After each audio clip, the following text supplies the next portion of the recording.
A mí tampoco. Te voy a Bien, colgar. continuamos entonces la clase. La última vez que vimos, eh, habíamos pasado esto del conocimiento del negocio y, bueno, estábamos en todo esto que es el proceso de auditoría. Ya habíamos descrito todo lo que es la fase de planeación y para entrar a realizar las pruebas en general, tenemos que concretar con todo esto que significa la valoración del riesgo en los dos niveles, quiero decir a nivel de negocio y a nivel de procesos y estados financieros, más aseveraciones y poder lograr la evidencia de auditoría. Entonces, no olviden que en ese proceso primero de valoración de riesgo existen tres fases que sobre todo están en la guía 2. Uno primero es la identificación de los riesgos inherentes.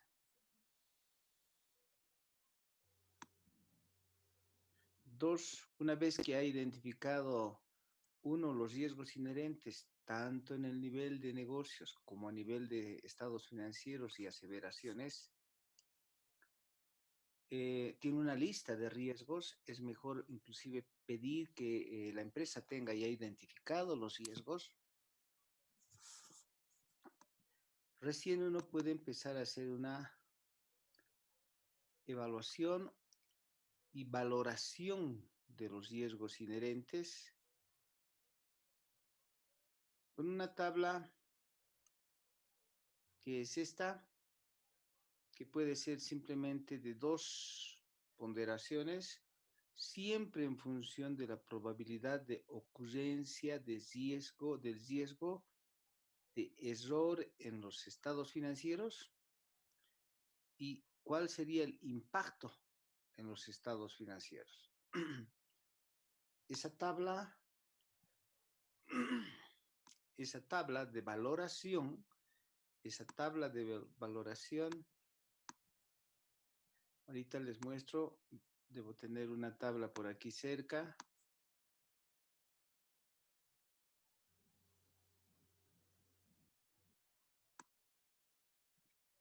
Una tabla de valores, no sé dónde lo puse, pero ahorita lo vamos a encontrar. A ver,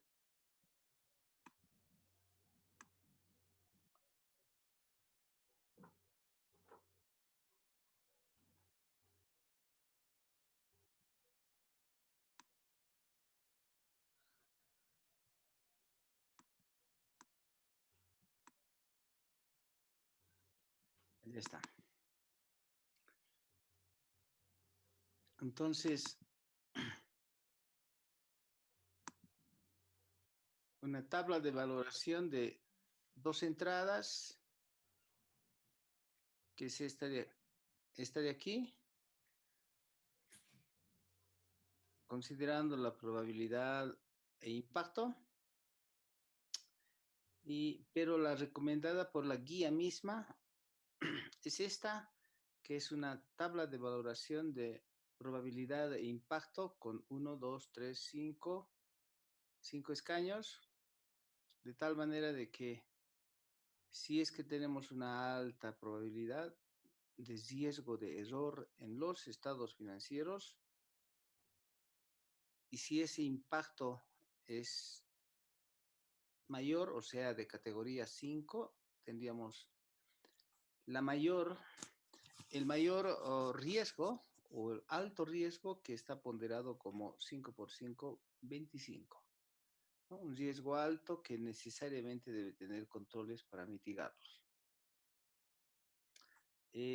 Podríamos decir que en escala también hasta 16 es alto riesgo y queda un poco en la duda si 15 es entre riesgo alto o riesgo moderado.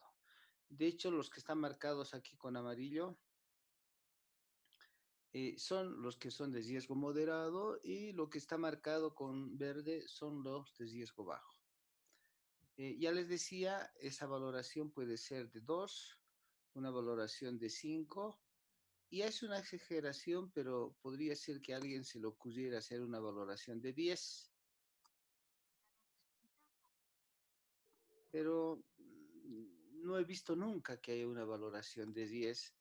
Sin embargo, alguien lo menciona, ¿no? Que tendría esta consideración de 10 por 10, 100 es el máximo nivel de riesgo y así sucesivamente. Entonces, repitiendo, decía, entonces así se puede hacer la valoración de 2 o de 5 o de 10, como establece la guía la guía 2 en su capítulo 9, que es de valoración. ¿Ok?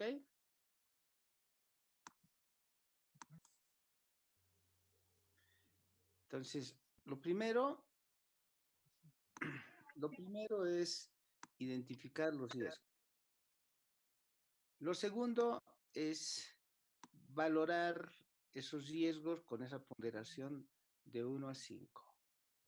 Y todos aquellos riesgos altos, identificados como riesgos altos, se los segrega y estos quedarían como riesgos significativos a tratar.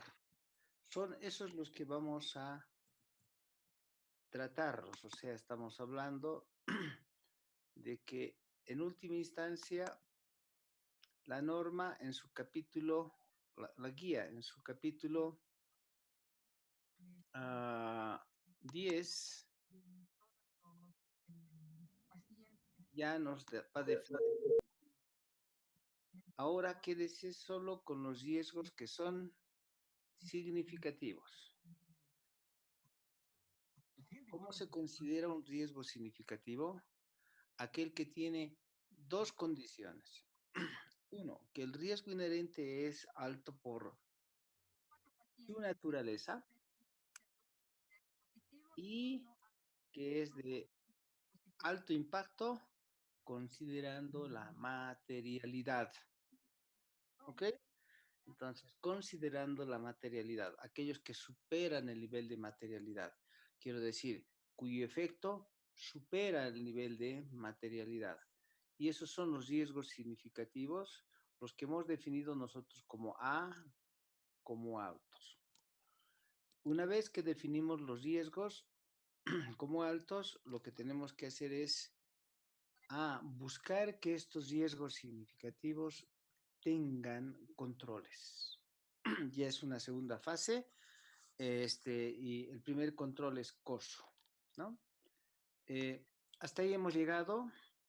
Mm, hemos visto con ustedes ya coso, ¿no?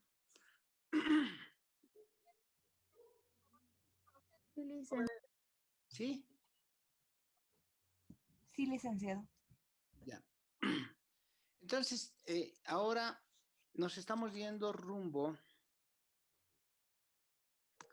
a lo que es lograr evidencia dentro de este proceso, pero para eso tenemos que estudiar un poco esas condiciones de qué significa evidencia, eh, como lo establece también la guía, ¿de acuerdo? Dentro de este proceso, ya digamos saliendo de la fase de planificación que lo tenemos que documentar, yendo a buscar la evidencia. Entonces vamos a ahora englobar, vamos a hacer un preámbulo antes de que empecemos a hablar de la evidencia, que no significa otra cosa que lograr hacer pruebas, pruebas de cumplimiento, pruebas sustantivas, que también está en la guía, tanto en la guía 1 como en la guía 2. ¿Ok? Entonces, en un determinado momento, todo lo que significa lograr evidencia es respuesta al riesgo, que empieza en el capítulo 15 de la guía. y que ahora vamos a enfatizar profundamente esto que es darle respuesta al riesgo,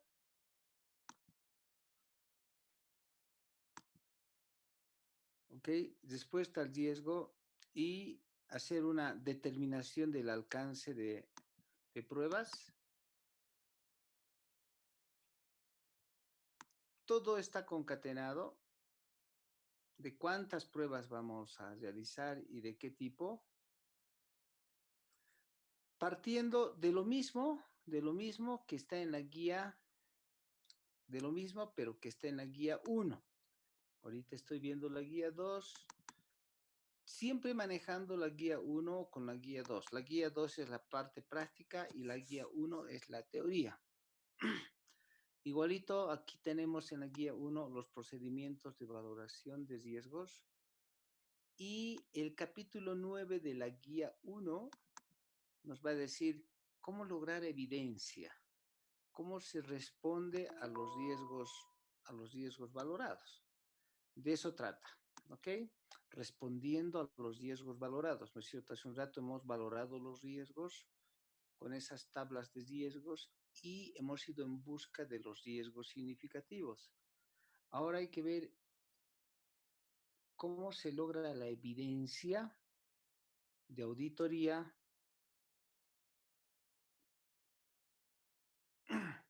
con procedimientos de auditoría.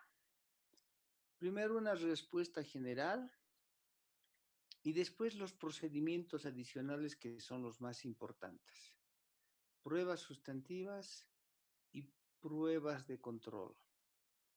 Y las pruebas sustantivas se dividen en pruebas de detalle, procedimientos y procedimientos analíticos sustantivos. Entonces, a todo este conjunto es que nosotros le llamamos evidencia. ¿De acuerdo? Las pruebas que vamos a realizar. Esto es la evidencia. ¿Ok? Y antes de entrar a esta condición, es muy importante que ustedes, bajo este capítulo, sepan qué es la evidencia en materia de auditoría. Pensando en que el riesgo de auditoría tiene que ser disminuido hasta un nivel aceptablemente bajo. Disminuir hasta un aceptablemente bajo es lograr una evidencia que alcance, que nos dé un 95% de confiabilidad de que los estados financieros presentan razonablemente. ¿Ok? 95% de confiabilidad que nos haga pensar de que los estados financieros presenten razonablemente y solo 5% reservado al riesgo de error, ¿no es cierto?, en la auditoría. Bien, entonces, esto nos lleva a lo que yo decía, lograr evidencia suficiente y adecuada, ¿ok? Anteriormente se hablaba de apropiada, ahora se habla de adecuada, ¿ok? La NIA 330 es la que nos va a llevar a esa condición. La NIA 330 es la que nos lleva a esto, que significa lograr la evidencia suficiente y adecuada, ¿de acuerdo?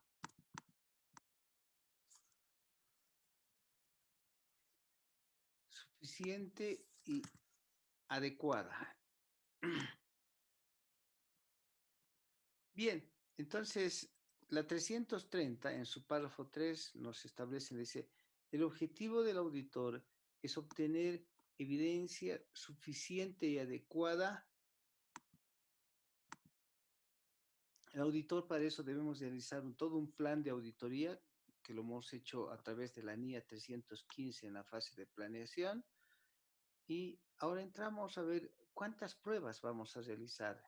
Y eso está en la NIA 330. La NIA 330 dice, ¿cuántas pruebas? Dado que has hecho una planificación en la 315 y has visto control interno, entonces ahora dime, ¿cuántas pruebas vamos a realizar o vas a realizar? Eso está en la 330. Hay que diseñar esas pruebas para lograr la evidencia suficiente y apropiada. Ahora, también se advierte que esa evidencia normalmente es una evidencia más persuasiva. No es una evidencia conclusiva, es una evidencia persuasiva. Es una evidencia persuasiva. No es una evidencia conclusiva. ¿Ok? La conclusiva suele ser tajante. Eso es para cumplir disposiciones legales. Eso lo realizan los abogados, los jueces, para después definir si el acusado es culpable o inocente. En cambio, en auditoría, no. Se trata de lograr que los estados financieros presenten razonablemente y por lo tanto hay que persuadir al usuario de que, que tenga confiabilidad en relación a esos estados financieros. ¿Ok? Y para que tengan confiabilidad en los estados financieros hay que lograr evidencia que reduzca el riesgo de auditoría a un nivel aceptablemente bajo, que es el 5%. ¿Ok? Bien, entonces, de eso trata este capítulo. Y la idea siempre es también, al final, a fin y a cabo, lograr el RIM,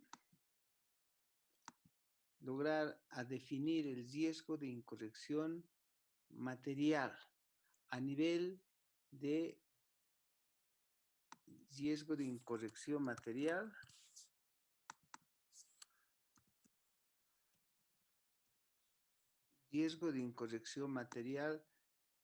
a nivel de aseveraciones, Entonces ya nomás entremos a repasar este tema que significa evidencia.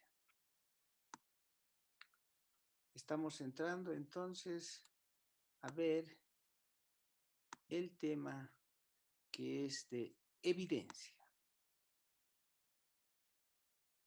No sé si aquí tienen alguna pregunta.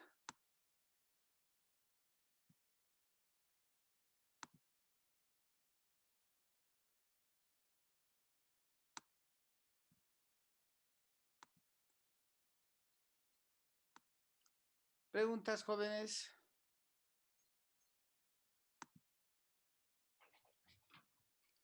¿Preguntas?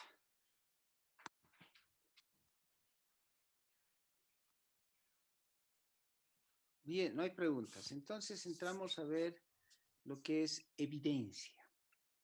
¿Sí? Luego de que se ha hecho la valoración del riesgo, luego que hemos identificado aquellos riesgos que son significativos, ahora tenemos que pensar en cuánto de evidencia debemos lograr a través de pruebas de controles y a través de pruebas sustantivas.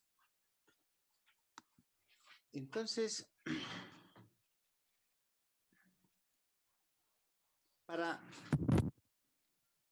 conclusión, lo primero que debemos pensar es nuevamente en el repaso de qué es el riesgo de auditoría que debe considerarse y que máximo ese riesgo de auditoría debe llegar más o menos al 5%, porque con esto que son las pruebas que vamos a lograr en evidencia, debemos cubrir y darle confiabilidad al usuario de los estados financieros en un 95% con todo esto que es lograr evidencia.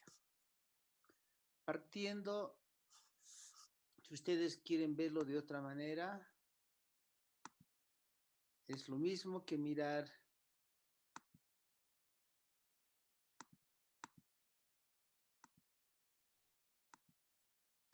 con la fórmula que se llama riesgo de auditoría.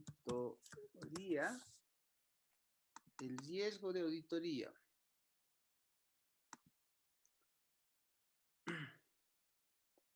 este riesgo de auditoría que tiene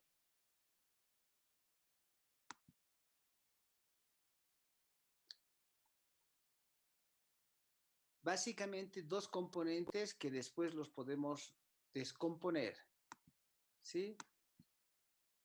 Este riesgo de auditoría va a tener varios componentes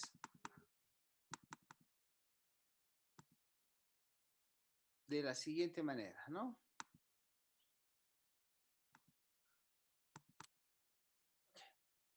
Entonces, primero, digamos que el riesgo de auditoría es igual al riesgo inherente multiplicado por, perdón, por el RIM multiplicado por el riesgo de detección. Eso es lo más primario, lo más básico. Entonces, ok, tenemos que es el RIM ponderado por el riesgo de detección. Y siempre este riesgo de auditoría tiene que tener una ponderación máxima del 5% y estos dos nos tienen que cubrir el 95%. ¿Okay? El 95%. Entonces, podemos desglosar ambos y decir que el RIM, en primera instancia, estoy yendo de a poco, armándoles además intencionadamente aquí la diapositiva. Este RIM es un riesgo combinado entre el riesgo inherente y el riesgo de control interno.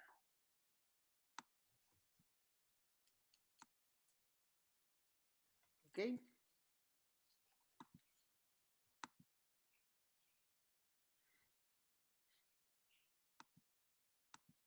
Entonces, de ser así, y este riesgo de detección es una combinación entre el riesgo de procedimientos analíticos y el riesgo de procedimientos de detalle. De una u otra forma, el riesgo de auditoría siempre va a llegar a una ponderación a un nivel del 5% aceptablemente bajo y que a los usuarios debemos darle con esto, con estas valoraciones de riesgo y los procedimientos de auditoría, un 95% de confiabilidad.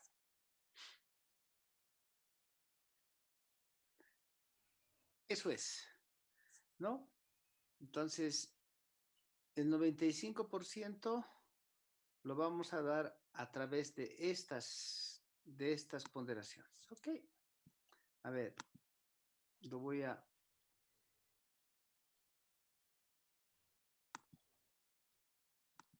dejar en ese nivel y voy a poner aquí solo para dejar la evidencia de que esto tiene que estar cubierto y tiene que cubrir el 95%. El 95%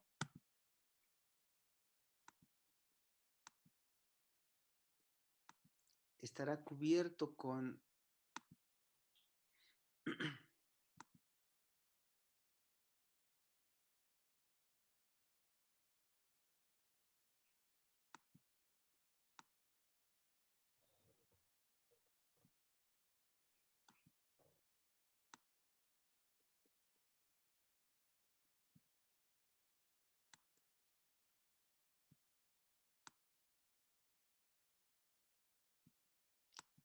ahora sí. El 95% está cubierto por la determinación del RIM y las pruebas de control, las pruebas analíticas y las pruebas de detalle. ¿Ok? Ok, entonces algo que también quiero enfatizar es que cuando uno termina de valorar el RIM en última instancia, máximo disminuye el riesgo en un 30% más o menos. Cuando uno valora este RIM, máximo llega más o menos, sí, la disminución de ¿Tanta alarma tiene? riesgo, ¿Para qué? de riesgo con RIM ¿De qué puedes despertar a la que quieras? máximo Oh, en un 30%. ¿De acuerdo? Eso es muy importante. Lo cual significa que con el riesgo de detección que son las pruebas analíticas y pruebas de detalle, debe disminuirse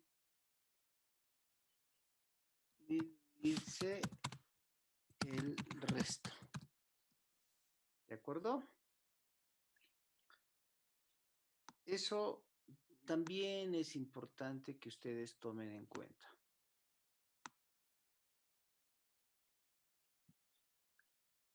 También es importante que ustedes tomen en cuenta esa condición.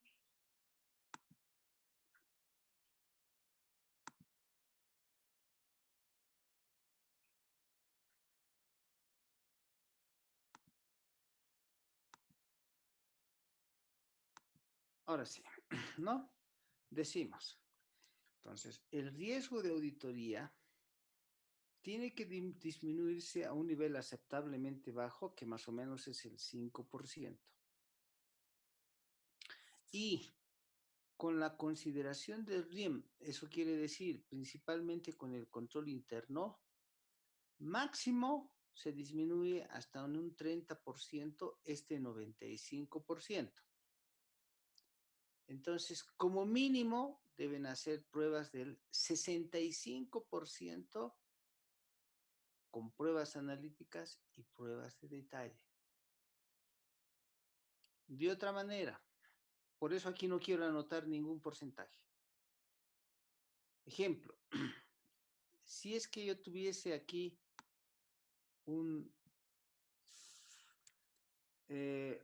una disminución del 10% con esto,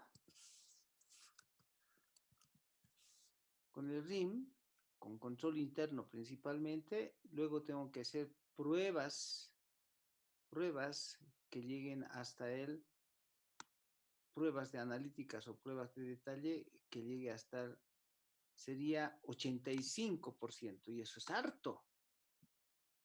85%, que es lo que debería completarse en esas condiciones. Hasta ahí, por favor, deben entender y hagan las preguntas que sean necesarias.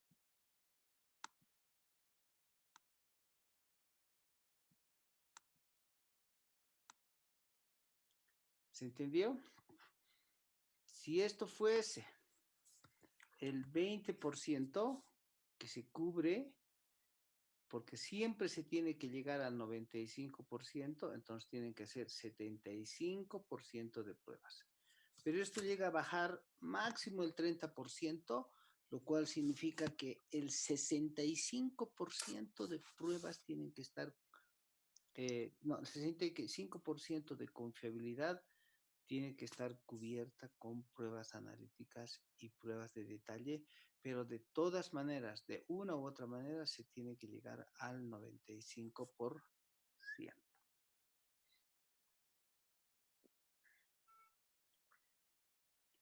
Bien, recién entonces con eso podemos entrar al gráfico hablando de riesgo, hablando de esto que es el riesgo de auditoría, que, repito, debe llegar al 5% como el riesgo de error en los procedimientos de auditoría efectuados y el riesgo de error, de cometer un error y emitir una opinión equivocada,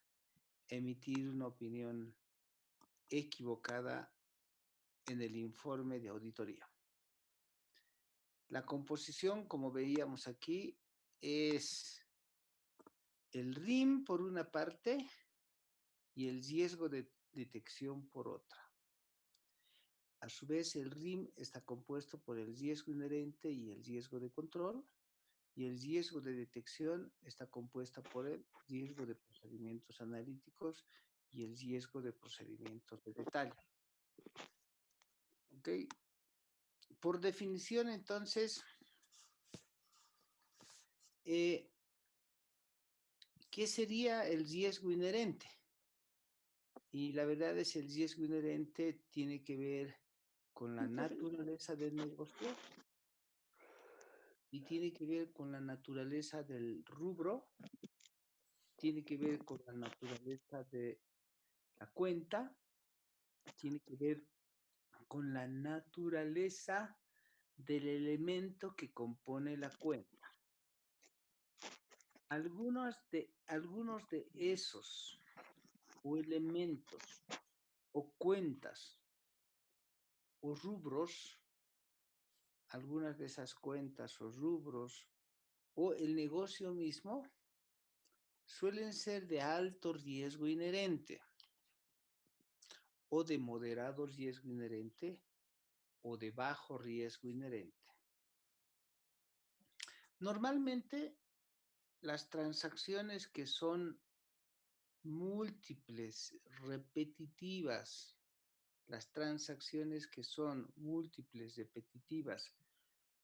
más conocidas como transacciones rutinarias,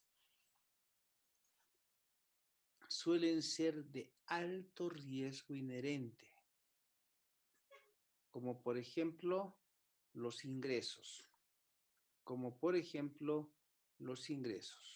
¿de acuerdo? Como por ejemplo las compras. Esos, como por ejemplo en cuentas el efectivo, esos suelen ser en general de alto riesgo inherente. Y si tienen alto riesgo inherente, casi es una obligación para las empresas poner controles.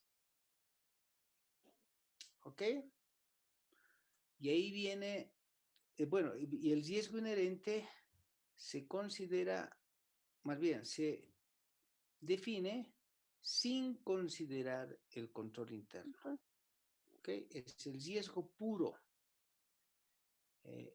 como por ejemplo en un banco, el que se maneje dinero en efectivo en un banco sin considerar controles Muy es de ricos. alto riesgo inherente. ¿Ok? Sin considerar controles. Que venga alguien a depositar la plata y lo ponga ahí nomás y nadie lo controle, eso es pues de alto riesgo inherente.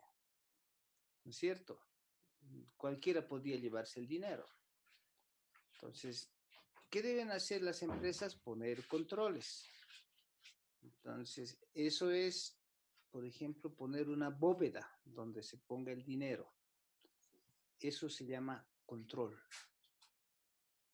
Pero es la segunda parte, porque esa bóveda, esa caja fuerte, esos empleados que manejan el dinero no son infalibles. Entonces, la bóveda puede estar mal su puerta. La caja fuerte, de repente, no es tan difícil su combinación, o los empleados que manejan no tienen el debido entrenamiento, o finalmente alguno de los empleados que se ha contratado no es muy honesto, que digamos. Entonces, los controles tienen un riesgo. A eso se llama riesgo de control. De que el control interno falle en detectar errores. ¿De acuerdo? Bien. Y por último, bueno, tanto el riesgo inherente como el riesgo de control dependen de la administración de la empresa. Ese no es una responsabilidad del auditor. Esto depende de la administración. Frente a esa situación, el auditor debe hacer pruebas para detectar esos posibles errores que no hubiera detectado el control interno. Si el control interno no detectó los errores, entonces el auditor debe dedicarse a buscar esos posibles errores. Y eso, en realidad, el que el auditor realice pruebas que ya es de su responsabilidad, ¿sí? Y que esas pruebas, estas pruebas que tenemos aquí, que se llaman de detección, también puedan fallar. De repente las pruebas de auditoría no logran detectar errores. Las pruebas de auditoría no logran detectar los errores. A eso se conoce como riesgo de detección, que los procedimientos de auditoría no detecten errores.